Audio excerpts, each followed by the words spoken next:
ঐক্যমত্য কমিশনের সুপারিশে উত্তপ্ত রাজনীতি, সনদের স্বয়ংক্রিয় প্রতিস্থাপন সাংবিধানিক রীতির সঙ্গে সাংঘর্ষিক বলছেন আইনজ্ঞ। অনড় থাকলে ভোট অনিশ্চয়তায় পড়ার শঙ্কা। নভেম্বরে গণভোট দাবিতে নির্বাচন কমিশনের সামনে 8টি ইসলামী দলের জমায়েত। সিইসির কাছে দেবে স্মারকলিপি, বিলম্ব হলে জুলাই অভ্যুত্থানের অর্জন বিফলের শঙ্কা। শাহজালালের আগুনের দায় নিচ্ছে না কোনো সংস্থা, একে অপরের ওপর দায় চাপাচ্ছে সিভিল এভিয়েশন, বিমান ও কাস্টমস। সমন্বিতভাবে নিরাপত্তা নিশ্চিতের পরামর্শ।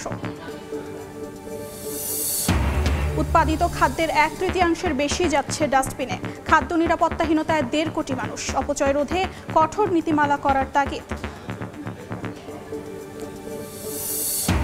এবং গ্রিন কার্ডধারীদের ওপর ট্রাম্পের অভিবাসন নীতির খড়গ। বাংলাদেশি সহ প্রায় 45,000 অভিবাসীকে বহিষ্কারের নোটিশ, কাজের অনুমোদনও বাতিল।